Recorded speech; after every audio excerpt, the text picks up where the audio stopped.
इब्रानियों 11 अध्याय 1 से 3 पद। अब विश्वास आशा की हुई वस्तुओं का निश्चय और अनदेखी वस्तुओं का प्रमाण है, क्योंकि इसी के विषय में प्राचीनों की अच्छी गवाही दी गई। विश्वास ही से हम जान जाते हैं कि सारी सृष्टि की रचना परमेश्वर के वचन के द्वारा हुई है। यह नहीं कि जो कुछ देखने में आता है वह देखी हुई वस्तुओं से बना हो।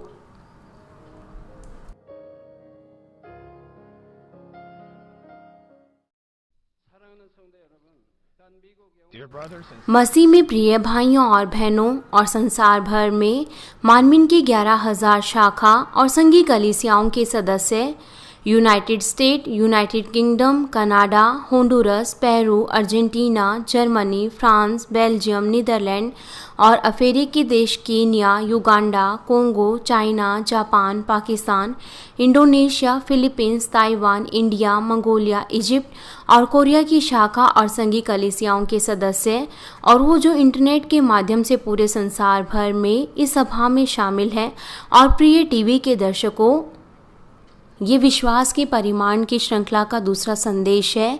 और जो मैंने आपको पहले संदेश में बताया था वो इस पूरी श्रृंखला का परिचय है, जिसमें आपको विश्वास के परिमाण के बारे में बताया जाएगा। और मैं आपको बता रहा हूँ कि वास्तव में विश्वास क्या है। वास्तव में जब मैं आपको विश्वास की अलग अलग स्तरों के बारे में बताऊंगा, उससे पहले मैं आपको बताता हूं कि विश्वास ही के द्वारा हम बचाए जाते हैं और हम स्वर्ग के राज्य में जाते हैं और हम प्रार्थना करते हैं और उत्तरों को प्राप्त करते हैं। और ये विश्वास, ये आत्मिक विश्वास होना चाहिए जिसे पिता परमेश्वर पहचान सके। यहाँ तक कि हम अंगीकार करते हैं कि मैं विश्वास करता हूँ। और आत्मिक विश्वास वो पिता परमेश्वर के द्वारा पहचाना जाता है। यहाँ तक कि बिना आत्मिक विश्वास के हम अपनी प्रार्थनाओं के उत्तर और हम उद्धार को भी प्राप्त नहीं कर सकते। पिछले संदेश में मैंने आपको शारीरिक विश्वास और आत्मिक विश्वास के बारे में बताया ताकि आप समझ सकें कि आत्मिक विश्वास क्या है जिसे पिता परमेश्वर पहचान सके। और आप आत्मिक विश्वास के द्वारा आप उन चीज़ों पर भी विश्वास कर सकते हैं जो आपके सोच विचार और ज्ञान से सहमत नहीं होती, और ये किसी भी परिस्थिति में नहीं बदलता। और ये केवल ज्ञान के तौर पर नहीं होता, लेकिन आत्मिक विश्वास के द्वारा आप अपने विश्वास को कर्मों के साथ दिखाते हैं। अगर हमारे पास ये आत्मिक विश्वास है तो फिर अगर हम पहाड़ को भी आज्ञा दें कि वो यहाँ से सरक कर चला जाए, और हम उन चीज़ों का भी उत्तर प्राप्त कर सकते हैं जो मनुष्यों की योग्यताओं से असंभव है। लेकिन जो भी है, मनुष्यों के पास आत्मिक विश्वास अपने आप से नहीं हो सकता जिस तरीके से वो चाहते हैं। रोमियो 12 अध्याय उसका 3 पद हमें बताता है, क्योंकि मैं उस अनुग्रह के कारण जो मुझको मिला है तुम में से हर एक से कहता हूँ कि जैसा समझना चाहिए उससे बढ़कर कोई भी अपने आप को ना समझे, पर जैसा परमेश्वर ने हर एक को परिमाण के अनुसार बांट दिया है वैसा ही सुबुद्धि के साथ अपने आप को समझे। अगर हम कहें कि एक व्यक्ति है जिसका विश्वास कमज़ोर है और वो एक ऐसी स्थिति में है जहाँ पर उसको तुरंत ही ऑपरेशन कराना पड़ेगा, लेकिन अगर आप उसको इस तरीके से कह रहे हैं कि अगर तुम विश्वास के द्वारा प्रार्थना ग्रहण करोगे तो तुम चंगे हो सकते हो, तुम क्यों ऑपरेशन करा रहे हो? आप शुक्रवार की सभा का इंतज़ार करें और फिर शुक्रवार की सभा में आप विश्वास के द्वारा प्रार्थनाओं को ग्रहण करें, लेकिन आपको इस तरीके से दूसरों को नहीं कहना चाहिए। अगर उसके पास विश्वास होता तो फिर वो विश्वास के द्वारा प्रार्थना ग्रहण करता। क्योंकि उसके पास विश्वास नहीं है, इसीलिए वो अपने विश्वास के अनुसार वो इस संसार पर ही निर्भर रहेगा। लेकिन आप फिर भी उसके अंदर विश्वास को बो सकते हैं। अगर उसके अंदर विश्वास उत्पन्न होगा तो फिर वो विश्वास के द्वारा कार्य करेगा, लेकिन मामले अलग अलग होते हैं। सबसे पहले वो विश्वास के द्वारा प्रार्थनाओं को ग्रहण कर सकता है, और दूसरा वो किसी के कहने के द्वारा ही वो प्रार्थनाओं को ग्रहण कर रहा है, यहाँ तक कि उसके अंदर विश्वास नहीं है। इसलिए आपको दूसरों पर दबाव नहीं डालना चाहिए। इसलिए पिता परमेश्वर वो हमसे कहते हैं कि जिस तरीके से हर एक को विश्वास के परिमाण के अनुसार बांटा है, हम दूसरों को उसी के अनुसार समझें। और जिस तरीके से कहा गया है कि आत्मिक विश्वास वो विश्वास है जो पिता परमेश्वर के द्वारा दिया जाता है, और जो लोग आत्मा में जाते हैं वो कभी भी संसार पर निर्भर नहीं रहते, वो संसार से समझौता नहीं करते, वो पिता परमेश्वर से उत्तरों को प्राप्त करते हैं। यहाँ तक कि अगर कोई एल्डर है या सीनियर डिकनेस है, अगर वो पिता परमेश्वर पर निर्भर नहीं रहते और वो इस संसार पर निर्भर रहते हैं और वो प्रार्थना ग्रहण करने के लिए आते हैं, सबसे पहले तो वो इस संसार पर निर्भर रहते हैं। अगर प्रार्थनाओं के द्वारा उन्हें उत्तर नहीं मिलता तो वो फिर दोबारा से इस संसार में लौट जाते हैं और पिता परमेश्वर कहते हैं कि ऐसे लोगों के पास विश्वास नहीं है। इसलिए पिता परमेश्वर हमसे कहते हैं कि हम विश्वास के परिमाण के अनुसार कार्य करें, क्योंकि वो प्रार्थनाओं के द्वारा उत्तर नहीं प्राप्त कर पाते, इसलिए वो संसार पर निर्भर रहते हैं और वो दिखाते हैं कि उनके पास विश्वास नहीं है। अगर कोई मनुष्य अपनी ही इच्छा के अनुसार आशीषों को प्राप्त करना चाहे तो फिर अगर वो उसे ना प्राप्त कर पाए तो वो इस संसार पर निर्भर रहने लग जाते हैं। उदाहरण के लिए अगर किसी दुकान का मालिक कहे कि पिता परमेश्वर आप मेरी दुकान पर ही सारे ग्राहकों को भेजें और मेरे पड़ोसी की दुकान पर कोई ना जाए, और अगर किसी से कोई बहुत ज़्यादा नफरत करता है और वो ऐसे ही प्रार्थना करे कि पिता परमेश्वर उस व्यक्ति की दुर्घटना हो जाए, अगर ऐसे व्यक्ति के पास आत्मिक विश्वास होता जिसके द्वारा वो उत्तरों को प्राप्त कर सकता तो इस संसार में बहुत ज़्यादा नुकसान होता। इसीलिए पिता परमेश्वर वो केवल उन्हीं को ही आत्मिक विश्वास देते हैं जो उसके योग्य होते हैं। निश्चित तौर से जिनके पास इस तरीके का आत्मिक विश्वास है वो किसी भी बुराई के साथ प्रार्थना नहीं करेंगे। अगर आपके पास जितना आप चाहे आत्मिक विश्वास होता और आप प्रार्थना करते तो फिर कौन उन आशीषों को प्राप्त नहीं करता। अगर फिर सभी के सभी लोग उस आत्मिक विश्वास के साथ प्रार्थना करते कि पिता परमेश्वर हम आपको $1000 या फिर $10,000 हम आपको हर महीने दशवांश देना चाहते हैं, तो फिर क्या होता?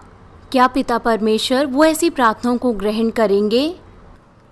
आज मैं आपको उस प्रक्रिया के बारे में बताऊंगा कि किस तरीके से पिता परमेश्वर के द्वारा आत्मिक विश्वास दिया जाता है। मैं प्रभु यीशु मसीह के नाम से प्रार्थना करता हूं कि इस संदेश के द्वारा आप उन सभी उत्तरों को प्राप्त करने पाएं जो कुछ भी आप प्राप्त करना चाहते हैं, और आप आत्मिक विश्वास के द्वारा आशीषों को प्राप्त करने पाएं ताकि आप पिता परमेश्वर को हर एक चीज़ों में महिमा देने पाएं। मसीह में प्रिय भाइयों और बहनों, मरकुस 9 अध्याय उसके 22 पद में बताया गया है कि एक पिता जिसका बेटा दुष्ट आत्मा से ग्रसित था वो यीशु के पास आया। उसने कहा, बचपन से उसने इसे नाश करने के लिए कभी आग और कभी पानी में गिराया, परंतु यदि तू कुछ कर सके तो हम पर तरस खाकर हमारा उपकार कर। यहाँ पर इस पिता ने क्या कहा कि यदि तू कुछ भी कर सकता है तो हम पर उपकार कर। ये विश्वास का अंगीकार नहीं है और वो विश्वास के द्वारा विनती नहीं कर रहा कि पिता परमेश्वर सर्वशक्तिमान है, लेकिन यहाँ पर वो केवल आशा कर रहा है। इसलिए आप में से कुछ वो प्रार्थनाओं को ग्रहण करने के लिए आते हैं और वो कहते हैं कि बाई चांस ऐसा हो जाए। कुछ लोगों ने प्रचारकों को सुना है और वो प्रार्थनाओं को ग्रहण करने के लिए आते हैं, यहाँ तक कि उनके पास सच्चा विश्वास नहीं है। अगर उनके पास राई के दाने के बराबर विश्वास होता तो वो उत्तरों को प्राप्त करते, लेकिन वो उत्तरों को नहीं प्राप्त कर रहे। इसलिए यीशु ने उससे कहा, यदि तू कर सकता है तो क्या, विश्वास करने वालों के लिए सब कुछ संभव है। तुरंत ही उस बालक के पिता ने गिड़गिड़ाकर कहा, हे प्रभु, मैं विश्वास करता हूँ, मेरे अविश्वास का उपाय कर। सबसे पहले उसने कहा कि मैं विश्वास करता हूँ और बाद में उसने कहा कि मेरे अविश्वास का उपाय कर। ये ऐसा दिखता है कि इसका कोई मतलब नहीं है, लेकिन वास्तव में इसका कोई ना कोई अर्थ है। इसके अंदर हर एक बातों में आत्मिक अर्थ है। जब उसने कहा कि मैं विश्वास करता हूँ, ये उसके शारीरिक विश्वास का अंगीकार है। जब उसने कहा कि मैं विश्वास करता हूँ, इसका मतलब है ये उसका शारीरिक विश्वास का अंगीकार है। और उसके पास ज्ञान था। वास्तव में उसने बहुत बार यीशु मसीह के बारे में सुना था कि वो दुष्ट आत्माओं को निकालता है, अंधों को आंखें देता है और बहरे सुनने लगते हैं, और ऐसे बहुत से आश्चर्य कर्मों को दिखाता है। क्योंकि उसने उन बातों को सुना था कि क्या हो रहा है। उसने अंगीकार किया कि वो विश्वास करता है ज्ञान के तौर पर, यहाँ तक कि उसके पास ज्ञान के तौर पर विश्वास था। आपको भी सबसे पहले प्रभु के पास आना चाहिए। और इसके बाद उसने कहा कि मेरे विश्वास का उपाय कर। और ऐसा कहते हुए इस व्यक्ति ने उत्तरों को प्राप्त करने के लिए आत्मिक विश्वास को मांगा, क्योंकि उसने महसूस किया कि उसके पास उत्तरों को पाने के लिए आत्मिक विश्वास नहीं है। यहाँ तक कि उसके पास ज्ञान के तौर पर विश्वास था उन सभी बातों को सुनने के बाद। और जब यीशु ने देखा कि ये व्यक्ति नम्रता के साथ विनती कर रहा है, तो फिर यीशु ने दुष्ट आत्माओं को डांटा, गूंगी और बहरी आत्मा, मैं तुम्हें आज्ञा देता हूँ उसमें से निकल जा और उसके पास दोबारा ना आना। इसलिए दूसरा आत्माएं निकल गई और वो लड़का फिर वो स्वस्थ होने पाया। आप देख सकते हैं कि दुष्ट आत्माएं वो लोगों को गूंगा और बहरा भी बना सकती हैं। तब अगर आप गूंगे और बहरे हैं, क्या इसका मतलब ये है कि आप दूसरा आत्मा से ग्रसित हैं? आप दूसरा आत्मा से ग्रसित नहीं हैं। हो सकता है कि आपका कान का पर्दा फट गया है, या फिर आपके कान के अंदर कुछ चला गया था, या फिर हो सकता है कि आपको लकवा हो गया हो जिसकी वजह से आप नहीं बोल पा रहे। लेकिन ऐसे भी कुछ मामले होते हैं जहां पर लोग गूंगे और बहरे बन सकते हैं दुष्ट आत्माओं के कारण। आपको इन चीज़ों के बीच में अंतर करने की योग्य होना चाहिए। आपको किसी को ऐसे ही नहीं कहना चाहिए कि गूंगी और बहरी आत्मा उसमें से निकल जा, क्योंकि ऐसा बाइबल में लिखा है। आपको इसे पहले अच्छे से पहचानना है। जहाँ पर दुष्ट आत्माओं के कार्य होते हैं तभी आपको इस तरीके से प्रार्थना करना है। आपको ऐसे ही किसी को भी ऐसा नहीं कहना कि ये दुष्ट आत्मा से ग्रसित है क्योंकि वो बीमार है। बाइबल हमें साफ तौर से इन चीज़ों के बीच में अंतर बताती है कि दुष्ट आत्मा से ग्रसित कौन है और बीमारियां क्या है। जब पतरस की सास को बहुत तेज बुखार था तो हमारे प्रभु ने कहा, बुखार दूर हो जा। आपको एक और चीज़ यहाँ पर समझनी चाहिए कि यीशु ने दुष्ट आत्माओं को उस बच्चे से बाहर निकालने की आज्ञा दी, और यीशु ने आज्ञा दी कि दोबारा से कभी दुष्ट आत्मा उसके अंदर ना आए। जब आप दुष्ट आत्माओं को बाहर निकालते हैं तो फिर आपको इस तरीके से प्रार्थना करनी है कि वो दोबारा से उनके अंदर ना आए। आपको उन्हें दुष्ट आत्माओं को केवल बाहर ही नहीं निकालना, आपको प्रार्थना करनी है ताकि वो दोबारा से ना आए। और इसके अलावा आपको इस बात को जानना है कि कुछ मामलों में यहाँ तक कि सामर्थी जन वो दुष्ट आत्माओं को दूर करता है तो भी वो दोबारा आ सकती हैं। यहाँ तक कि सामर्थी जन दुष्ट आत्माओं के लिए प्रार्थना कर रहा है कि वो वापस ना आए तो भी वो वापस आ जाती है। ऐसा क्यों है? क्योंकि जो दुष्ट आत्मा से ग्रसित व्यक्ति है उसने पवित्र आत्मा के विरोध में बहुत से कार्य किए हैं, और उसने ऐसे पापों को किया है जो कि मृत्यु की ओर ले जाते हैं। ऐसे मामलों में जब सामर्थी जन दुष्ट आत्माओं को निकालने के लिए आज्ञा देता है तो दुष्ट आत्माएं निकल जाती हैं। लेकिन जब वो सामर्थी जन वहाँ से चला जाता है तो फिर वो दुष्ट आत्माएं उनमें दोबारा से प्रवेश कर जाती हैं, क्योंकि दुष्ट आत्मा से ग्रसित लोग उसका पिता परमेश्वर के साथ अच्छा रिश्ता नहीं है। पहले तो दुष्ट आत्माएं निकल जाती हैं सामर्थी जन की प्रार्थनाओं के द्वारा, लेकिन अगर सामर्थी जन वहाँ से चला जाए तो फिर वो दुष्ट आत्माएं दोबारा से आ सकती है। इसलिए आपको ऐसे मामलों में क्या करना चाहिए? जो दुष्ट आत्मा से ग्रसित व्यक्ति है उसको पूरी तरीके से पश्चाताप करना है और अपने और पिता परमेश्वर के बीच में पापों की दीवारों को ढा देना है। और जब सामर्थी जन प्रार्थना करेगा तो दुष्ट आत्माएं निकल भागेंगी। अगर पापों की समस्या नहीं सुलझती, यीशु ने आज्ञा दी कि दुष्ट आत्मा कभी ना आए। उसके बाद वो बच्चा स्वस्थ हो गया। सबसे पहले इस पिता के पास केवल ज्ञान के तौर पर विश्वास था, लेकिन जब उसने यीशु से विनती की तो उसके पास आत्मिक विश्वास होने पाया और उसका बेटा वो प्रभु के कार्यों के द्वारा चंगा होने पाया। इसलिए पिता परमेश्वर के कार्यों का अनुभव करने के लिए आपके पास आत्मिक विश्वास होना चाहिए, लेकिन हर किसी के पास शुरुआत से ही वो आत्मिक विश्वास नहीं होता। ये राई के दाने जैसे विश्वास के साथ शुरू होता है। सबसे पहले आप सुसमाचार को सुनते हैं, प्रभु को अपना उद्धारकर्ता ग्रहण करते हैं, पवित्र आत्मा को पाते हैं और विश्वास को प्राप्त करते हैं ताकि आपका उद्धार हो। और इस क्षण से लेकर आपका आत्मिक विश्वास उतना ही बढ़ने लगता है जितना ज़्यादा पिता परमेश्वर के वचनों को सुनते हैं और उनको अपना आत्मिक रोटी बनाते हैं। तब किस तरीके से आपके पास आत्मिक विश्वास हो सकता है? सबसे पहले आपको अपनी हर एक प्रकार के सोच विचारों और सिद्धांतों का नाश करना है जो आपको आत्मिक विश्वास करने से रोकते हैं।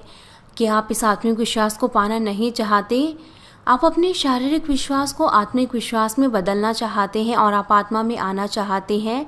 लेकिन आत्मा में आने में सबसे बड़ी बाधा वो आपके सोच विचार और आपके सिद्धांत है। जिस तरीके से दूसरा कुरिन्थियों 10 अध्याय उसके 5 पद में कहा गया है, सो हम कल्पनाओं को और हर एक ऊंची बात को जो परमेश्वर की पहचान के विरोध में उठती है खंडन करते हैं और हर एक भावना को कैद करके मसीह का आज्ञाकारी बना देते हैं।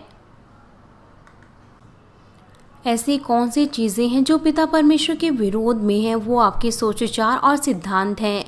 जब कोई नया विश्वासी आता है और वो संदेशों को सुनता है तो फिर वो सोचता है कि ये ठीक नहीं है। क्यों? क्योंकि उसके सोच विचारों से सहमत नहीं होता।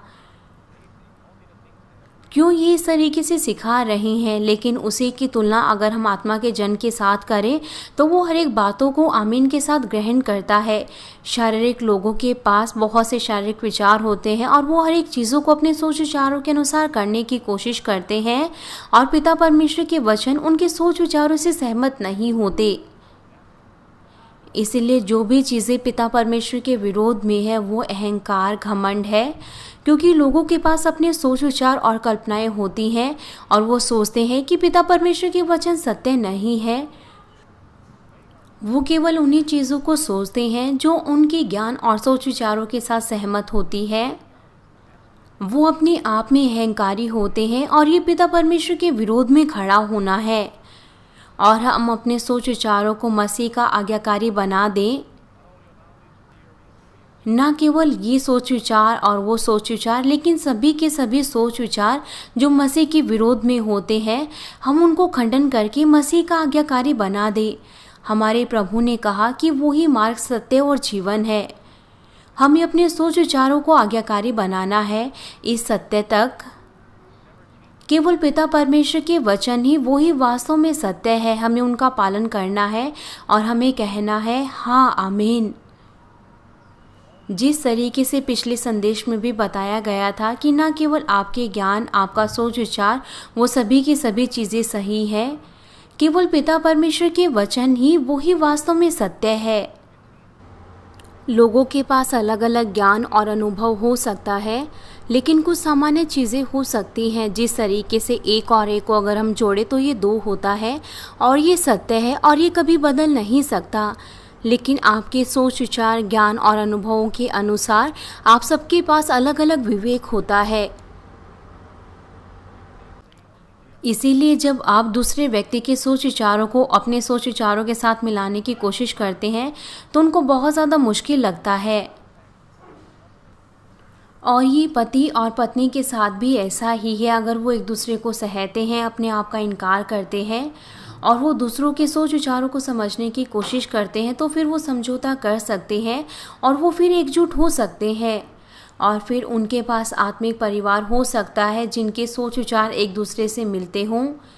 लेकिन अगर वो एक दूसरे को अपनी सेवा करने के लिए कहें और अगर वो कहें कि केवल वो ही ठीक है और सामने वाला व्यक्ति गलत है, तो फिर जो उनका रिश्ता है वो टूट जाएगा। और फिर पत्नी के हृदय में पति के लिए आदर ठंडा पड़ जाएगा। इसलिए पति और पत्नी के बीच में ऐसी चीज़ें हैं जो आपको नहीं कहनी चाहिए। आपको कभी भी ऐसी बातों को नहीं बोलना जो दूसरों की भावनाओं को ठेस पहुंचाए। आपको दूसरों के लिए आदर के शब्दों को बोलना है क्योंकि आप उस व्यक्ति के साथ रह रहे हैं।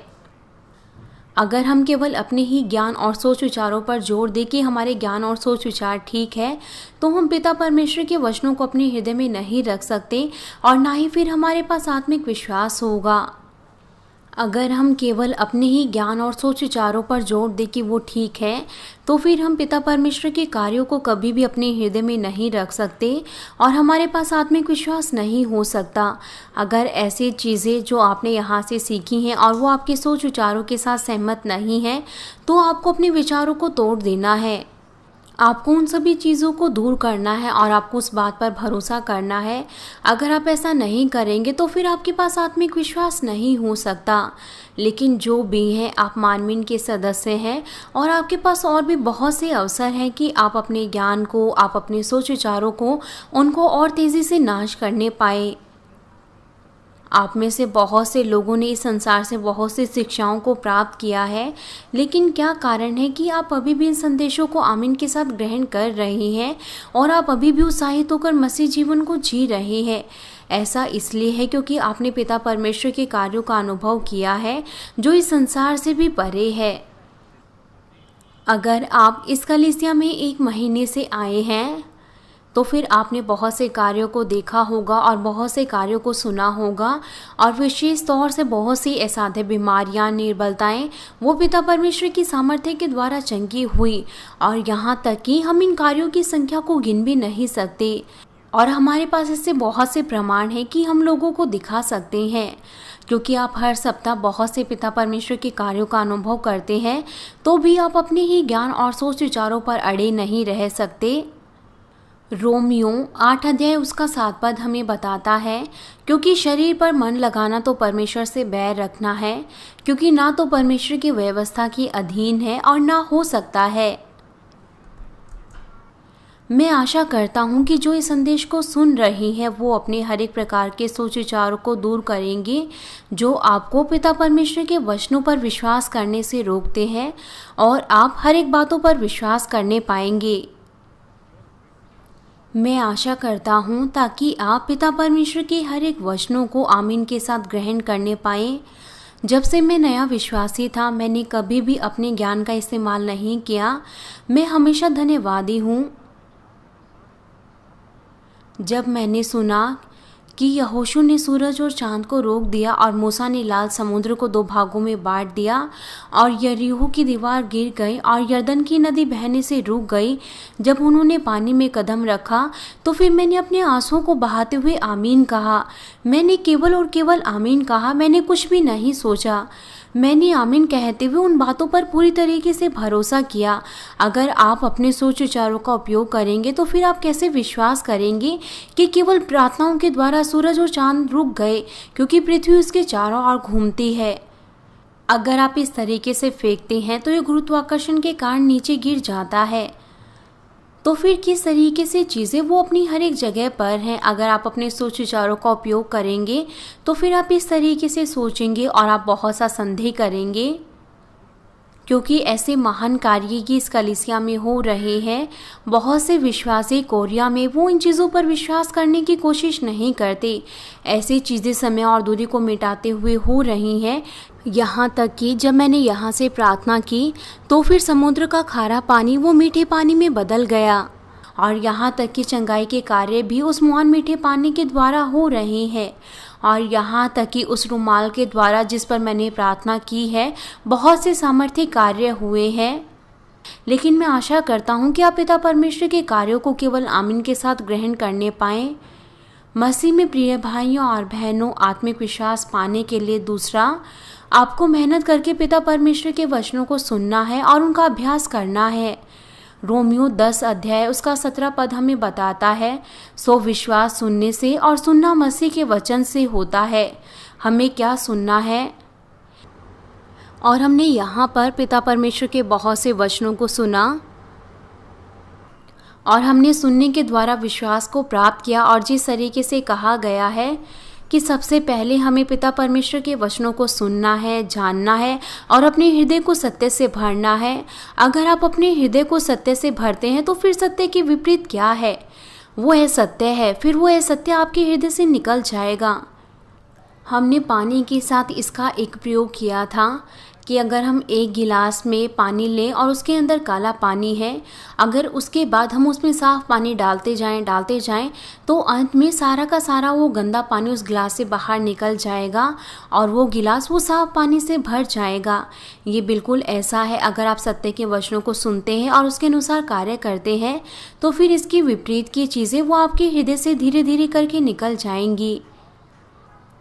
अगर कुछ लोग वो निर्णय लेते हैं और उनके पास मजबूत इरादा होता है कि वो अपने पापों को दूर करना चाहते हैं, तो वो जल्दी ही ऐसा कर सकते हैं। अगर वो निर्णय ले कि वो नफ़रत को दूर करना चाहते हैं, तो फिर वो इसे दूर कर पाएंगे।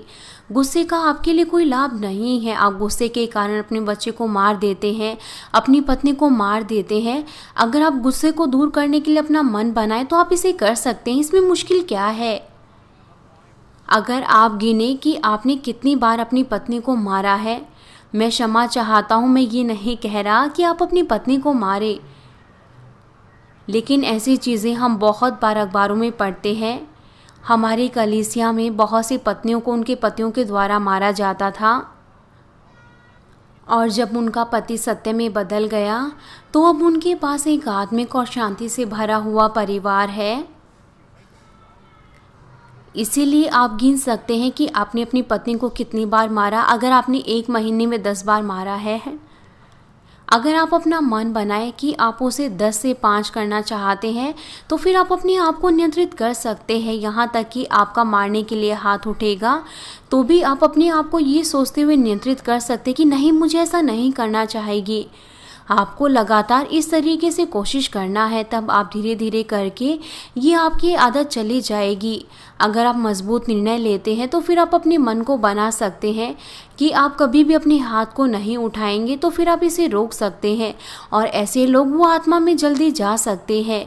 तो फिर सत्य के विपरीत क्या है? वो असत्य है जो आपके हृदय से बाहर निकल जाएगा, जिसके द्वारा आपका हृदय साफ बन सकता है। और जितना ज़्यादा आप अपने हृदय को पवित्र करेंगे, पिता परमेश्वर वो आपको महान आत्मिक विश्वास देंगे। पहला यूहन्ना 3 अध्याय उसका 21 पद हमें बताता है, हे प्रियो, यदि हमारा मन हमें दोष ना दे तो हमें परमेश्वर के सामने हियाव होता है, और जो कुछ हम मांगते हैं वह हमें उससे मिलता है, क्योंकि हम उसकी आज्ञाओं को मानते हैं और जो उसे भाता है वही करते हैं। ये बाइबल का पद आप अक्सर सुनते हैं। अगर बाइबल हमें कहती है हे प्रियो, यहाँ पर प्रिय का मतलब है ये आशीषों का बाइबल पद है। हे प्रियो, अगर हमारा मन हमें दोष ना लगाए, अगर आप में से कोई आपके ऊपर दोष लगाने के लिए कुछ भी नहीं है, तो फिर हमें पिता परमेश्वर के सामने हियाव होता है और जो भी हम मांगते हैं हम उसे प्राप्त करेंगे, क्योंकि हम उसकी आज्ञाओं को मानते हैं और हम उन चीज़ों को करें जो पिता परमेश्वर की नज़र में उनको खुश करने वाली हों। ये वो है जब आप ऐसी चीज़ों को करते हैं जो पिता परमेश्वर की नज़र में प्रसन्न करने वाली होती है। विश्वास का मतलब क्या है? यहाँ पर ये 5वें स्तर का विश्वास है, जो संपूर्ण आत्मा के जन का विश्वास है, जो पिता परमेश्वर को प्रसन्न करते हैं। और इसके अलावा बाइबल में भी पिता परमेश्वर के इस तरीके से बहुत से वायदे हैं। पिता परमेश्वर निश्चित तौर से वो अपने वायदे को निभाते हैं, इसीलिए पिता परमेश्वर वो अपने बच्चों को आत्मिक विश्वास देते हैं, जिनके हृदय सत्य से भरे हैं और जो पिता परमेश्वर के वचनों के अनुसार चलते हैं। और जब भी वो विश्वास से मांगते हैं तो पिता परमेश्वर उनको उत्तर देते हैं। अगर आप अपने हृदय को अच्छी चीज़ों के साथ भरते हैं तो फिर आप पिता परमेश्वर के वचनों को अच्छे से सीख सकते हैं।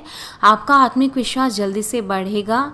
जब आप पिता परमेश्वर के वचनों को सुनते हैं तो आप इसे केवल ज्ञान के तौर पर रखते हैं और फिर आप इसे अपने हृदय में रखते हैं और उसके अनुसार कार्य करते हैं, तो आप इसे आत्मिक विश्वास में बदल सकते हैं।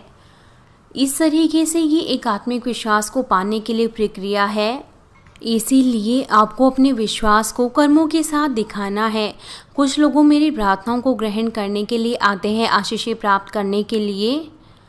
वो मुझसे कहते हैं कि मैं उनके आशीषों के लिए प्रार्थना करूं, तब मैं उनके लिए जैसे वो चाहते हैं वैसे ही प्रार्थना करता हूं, लेकिन वो आशीषें वो उनके ऊपर नहीं आएंगी।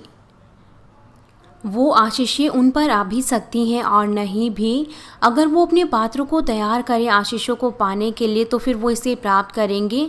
लेकिन कुछ लोग वो आशीषों के लिए प्रार्थना कराते हैं, अपनी भेंटों और दशवांश के लिए नहीं। जब मैं प्रार्थना करता हूँ कि उनके ऊपर आशीषें आए, अगर वो पहले से ही पिता परमेश्वर के विरोध में खड़े हैं तो फिर वो पिता परमेश्वर के द्वारा दी गई आशीषों का आनंद नहीं ले सकते। अगर आप वास्तव में पिता परमेश्वर पर भरोसा करते हैं तो फिर वो बाइबल की आज्ञाओं का पालन करेंगे, वो सब्त के दिन को पवित्र मानेंगे और संपूर्ण दशवांश देंगे।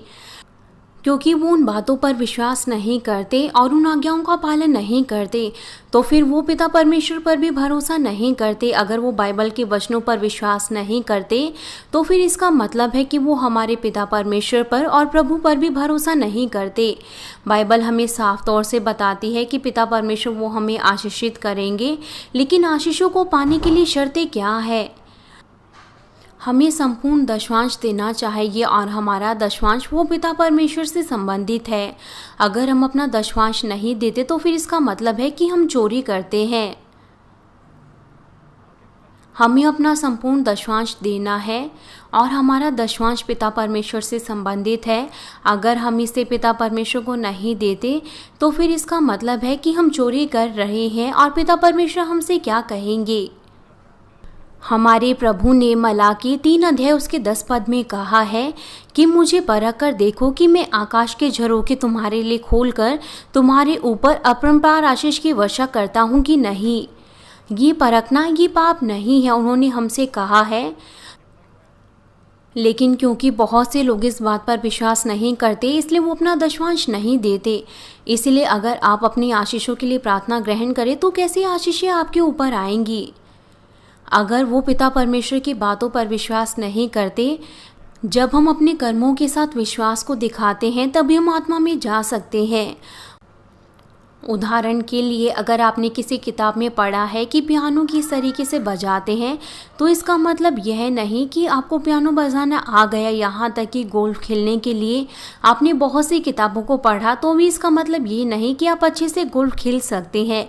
यहाँ तक कि आप बहुत सी किताबों को पढ़ लें, अगर आप उसका अभ्यास ना करें तो क्या आप खेल सकते हैं? निश्चित तौर से आप नहीं खेल पाएंगे।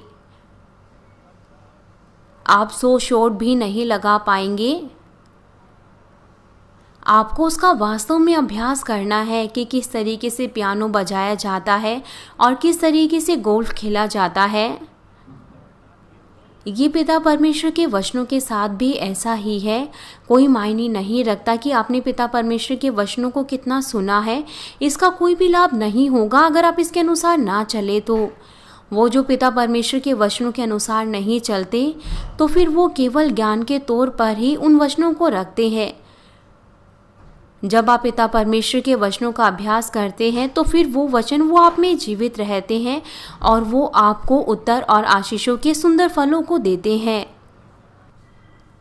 लेकिन कुछ लोग ऐसे दिखते हैं कि उनके अंदर विश्वास है और वो पिता परमेश्वर के लिए विश्वास योग्य थे, लेकिन जब वो बीमार हुए और उनको चंगाई नहीं मिली तो फिर उनको अपने आप को जांचना चाहिए था। इस कलीसिया में सब कुछ संभव है। यहाँ तक कि नए विश्वासी वो भी बहुत ज़्यादा गंभीर बीमारियों से एक बार प्रार्थना ग्रहण करने के बाद ठीक हुए, तो फिर वो लोग क्यों नहीं चंगे हुए? उन्हें इस चीज़ के बारे में सोचना चाहिए था कि पिता परमेश्वर क्यों उनको चंगाई नहीं दे रहे। वो अपने आप को नहीं पहचानने पाए। उनको लगा कि वो भलाई में है, उन्होंने कोई पाप नहीं किया और उनके अंदर कोई भी बुराई नहीं है। और उन्हें मेहनत करके निरंतर प्रार्थना करी। वो डानियल प्रार्थना सभा में आए और उन्होंने हर एक सभाओं में हिस्सा लिया और वो अपने कार्यों में भी विश्वास योग्य है। लेकिन उनकी बीमारियां वो बहुत लंबे समय तक चंगी नहीं हुई और वो नहीं जानने पाए कि वो क्यों चंगी नहीं हो रहे। ऐसा क्यों है?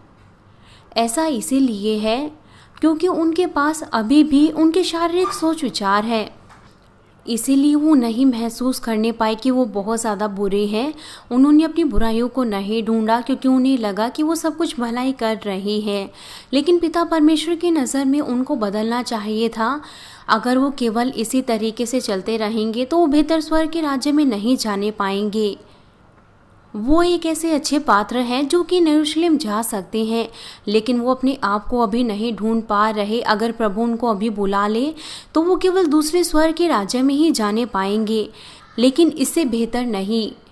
इसीलिए पिता परमेश्वर क्या करेंगे? जब पिता परमेश्वर वो प्रेमी पिता परमेश्वर हैं, जब उनको बीमारियां हैं, पिता परमेश्वर चाहते हैं कि वो अपने आप को ढूंढने पाए, वो अपने हृदय की बुराइयों को ढूंढने पाए और वो वहीं ना बने रहे।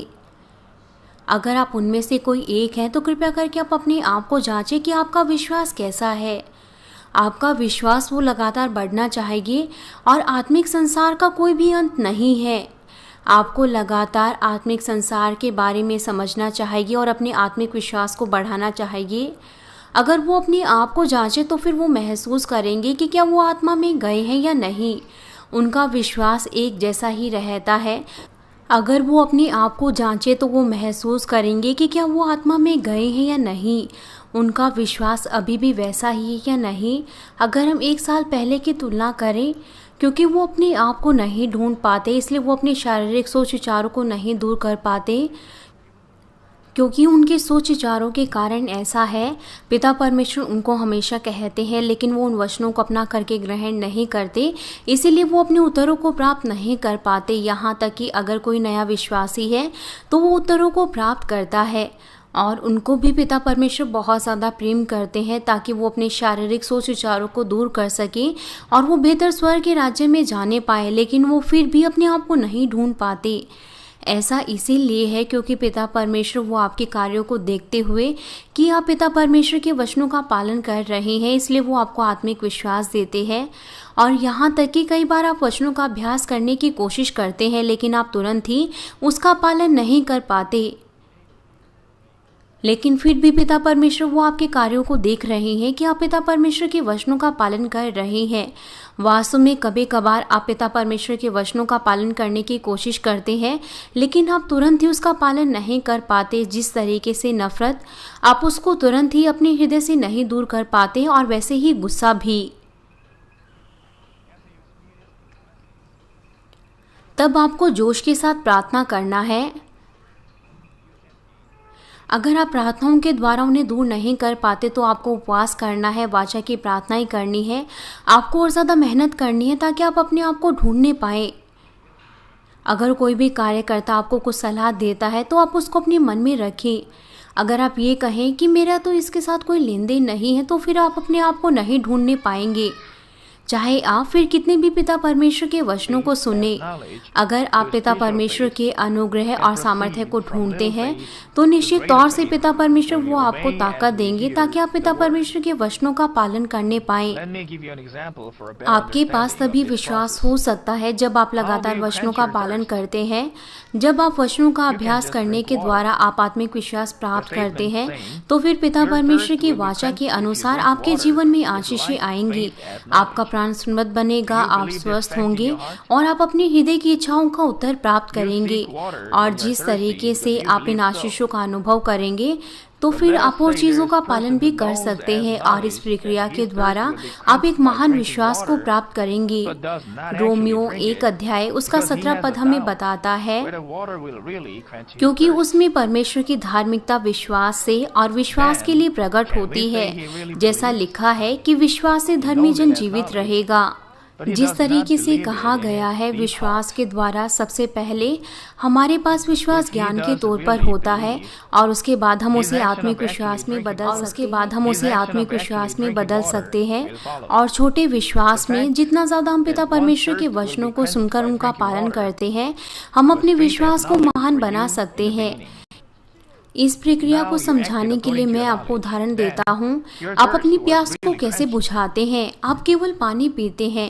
इस तरीके से आपकी प्यास तभी बुझेगी जब आप पानी पिएंगे, और इसी तरीके से आपकी आत्मिक प्यास भी तभी बुझेगी जब आप आत्मिक तौर से इन वचनों का पालन करेंगे। जब आप प्यासे होते हैं तो आप पानी को ढूंढते हैं, क्योंकि आप इस बात पर विश्वास करते हैं कि पानी के पीने के द्वारा ही मेरी प्यास बुझेगी। अगर हम कहें कि अगर कोई ऐसा व्यक्ति है जो ज्ञान के तौर पर जानता है कि पानी को पीने के द्वारा उसकी प्यास बुझ जाएगी, लेकिन अगर वो वास्तव में पानी को ना पिए, अगर वो संदेह करे कि क्या पानी वो मेरी प्यास को बुझा सकता है या नहीं, तब हम कह सकते हैं कि क्या वो वास्तव में विश्वास करता है। वो केवल ज्ञान के तौर पर जानता है, लेकिन अगर वो अपने पूरे हृदय की गहराई से इस बात पर विश्वास करे तो फिर उसकी प्यास बुझ सकती है। तो फिर वो वास्तव में पानी को पिएगा और अपने विश्वास को कर्मों के साथ प्रकट करेगा, और फिर उसकी प्यास पानी पीने के द्वारा बुझ जाएगी। जो आपके पास शुरुआत में ज्ञान के तौर पर विश्वास था और अभी आप उस ज्ञान के तौर पर कार्य करते हैं, तो फिर आपकी प्यास बुझ जाएगी। आप पहले से ही जानते हैं कि अगर आप पानी पिएंगे तो आपकी प्यास बुझ जाएगी। विशेष तौर से गर्मियों में जब बहुत ज़्यादा गर्मी होती है और आपके बहुत से पसीने बहते हैं, तो फिर आप एक गिलास ठंडा पानी पीना चाहते हैं और पानी पीने के बाद आप बहुत अच्छा महसूस करते हैं। या फिर जब आप बहुत ज़्यादा नमक वाला खाना खाते हैं तो आपको प्यास लगती है, तब आपको थोड़ा सा पानी पीना होता है। अब आप अपने ज्ञान के अनुसार कार्य करते हैं तो फिर आपकी प्यास वो बुझ जाएगी और ये आपका अनुभव बनता है। और जब आप बाद में प्यासे होते हैं तो फिर आप स्वाभाविक तौर से केवल पानी ही पिएंगे और आप अपने हृदय में विश्वास करेंगे कि पानी पीने के द्वारा मेरी प्यास बुझ जाएगी। और ये पिता परमेश्वर के साथ भी ऐसा ही है। जब आप पिता परमेश्वर के वचनों को सुनते हैं, आप बाइबल के वचनों को सुनते हैं, अगर आप विश्वास के साथ उनका पालन करें, यहाँ तक कि राई के दाने के जितने विश्वास के द्वारा, तो फिर आप उन अनुभवों के द्वारा आप आत्मिक विश्वास को प्राप्त कर सकते हैं। तब जिस हद तक आपको ऊपर से आत्मिक विश्वास दिया जाएगा, तो आप और ज्यादा आसानी से पिता परमेश्वर के वचनों का पालन अगली बार कर सकते हैं। मसीह में प्रिय भाइयों और बहनों, अगर आपका आत्मिक विश्वास बढ़ता है और वो ऐसे स्तर पर पहुंचता है तो आप हर एक चीजों का पालन कर सकते हैं, यहाँ तक कि फिर पिता परमेश्वर आपको ऐसी चीजों को करने के लिए कहे जो आपके सोच विचारों से परे है। अब्राहम ने पिता परमेश्वर की आज्ञा का पालन किया जब पिता परमेश्वर ने इसहाक को बलि करके चढ़ाने के लिए कहा, जो उसे 100 वर्ष की उम्र में प्राप्त हुआ था। साधारण मनुष्य के लिए ये उसके लिए कल्पना करना भी असंभव होगा, लेकिन अब्राहम ने बिना किसी हिचकिचाहट के उस बात का पालन किया। उसने विश्वास किया कि पिता परमेश्वर वो सर्वशक्तिमान है और पिता परमेश्वर यहाँ तक कि अगर वो उसको बलि करके चढ़ा दे तो भी पिता परमेश्वर उसको जीवित कर सकता है। और जब आपके पास ऐसा विश्वास होगा तो आप महान आशीषों को प्राप्त करेंगे। और फिर वो हमारा विश्वास का पिता बना और वो पिता परमेश्वर का मित्र भी कहलाया। मैं आशा करता हूँ कि आप पिता परमेश्वर के हर एक वचनों का जो भी आप सुनते हैं, आप अब्राहम की तरह उसका पालन करें और आप अपने विश्वास को कार्यों के साथ प्रकट करें। मैं आपसे विनती करता हूँ कि आप पिता परमेश्वर को खुश करें और आप लगातार अपने विश्वास को बढ़ाएं ताकि आप पिता परमेश्वर के कार्यों का हर समय अनुभव करने पाएं। मैं आपको इस संदेश का निष्कर्ष देता हूँ। मसीह में प्रिय भाइयों और बहनों, आज मैंने आपको 2 तरीके बताए कि किस तरीके से आप आत्मिक विश्वास को प्राप्त कर सकते हैं। मैंने आपको बताया, सबसे पहला, हमें अपने उन सभी सोच विचारों का नाश करना है जो हमें पिता परमेश्वर के वचनों पर विश्वास करने से रोकते हैं। इसके कारण आपके पास आत्मिक विश्वास नहीं होता और यहाँ तक कि आप पिता परमेश्वर के वचनों को सुनते हैं और फिर जो आपके सोच विचारों के अनुसार अच्छा होता है आप केवल उसे ही ग्रहण करते हैं। लेकिन कुछ लोग यहाँ तक कि वो वास्तविकता को भी ग्रहण नहीं करते और वो चिन्ह और चमत्कारों को भी ग्रहण नहीं करते, क्योंकि वो उनकी सोच विचारों से असंभव है। जो भी आपके सोच विचार पिता परमेश्वर के विरोध में है, आपको उनका नाश कर देना चाहिए। और दूसरा, हमें पिता परमेश्वर के वचनों का पालन करना है, क्योंकि आत्मिक विश्वास वो कर्मों के द्वारा ही सिद्ध होता है। अगर आप अपने हृदय को पिता परमेश्वर के वचनों से भरें तो फिर आपके पास उतना ही आत्मिक विश्वास होगा जितना ज्यादा आप अपने हृदय को सत्य से भरेंगे। और हर एक के विश्वास का परिमाण इसी के अनुसार निश्चित होता है कि हर एक व्यक्ति का हृदय कितना ज्यादा वो सत्य से भरा है और कितना ज्यादा वो पवित्र है। और इसको सुनने के बाद कुछ लोग आश्चर्यचकित हो सकते हैं कि मैं तो पिता परमेश्वर के वचनों के अनुसार नहीं जिया और मेरे पास छोटा विश्वास है, तो फिर क्या ऐसा है कि मैं अपनी प्रार्थनाओं के उत्तर नहीं प्राप्त कर सकता? लेकिन ऐसा नहीं है। आपके विश्वास के परिमाण के अनुसार अगर आपका पात्र तैयार है उत्तरों को प्राप्त करने के लिए, किसी भी समस्या के लिए, तो फिर पिता परमेश्वर आपको उस मामले के लिए आत्मिक विश्वास देंगे।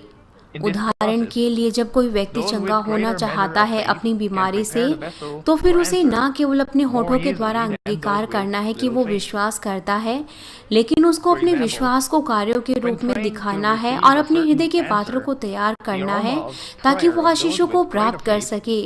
वास्तव में उसे प्रार्थना करना है, उपवास करना है, रात्रि प्रार्थना करनी है, भेंटें देना है और मेहनत करके ऐसी चीज़ों को करना है जो पिता परमेश्वर को खुश कर सके। जब आपका पात्र एक बार तैयार हो जाता है उत्तरों को प्राप्त करने के लिए, तो फिर पिता परमेश्वर उसको सच्चा विश्वास उसके हृदय में देते हैं और ऐसे विश्वास के द्वारा फिर वो चंगा हो सकता है। और इस प्रक्रिया में वो जो जिनके पास महान विश्वास है वो अपने हृदय के पात्रों को तैयार करेंगे और उनको उत्तर आसानी से मिलेंगे, बजाय उनके जिनका विश्वास कमजोर है। उदाहरण के लिए अगर वो किसी उत्तर को प्राप्त करना चाहते हैं तो उनकी प्रार्थनाओं की सुगंध, जिनका विश्वास महान है, उनकी प्रार्थनाओं की सुगंध वो बहुत ज़्यादा सुंदर और मोटी होगी अगर हम उनके साथ तुलना करें जिनका विश्वास छोटा है। इसीलिए ये कारण है कि क्यों कुछ लोग वो केवल एक दिन ही प्रार्थना करते हुए उत्तरों को प्राप्त करते हैं, लेकिन दूसरे लोग वो एक ही चीज़ के लिए एक सप्ताह तक प्रार्थना करते हैं और वो फिर उत्तरों को प्राप्त करते हैं।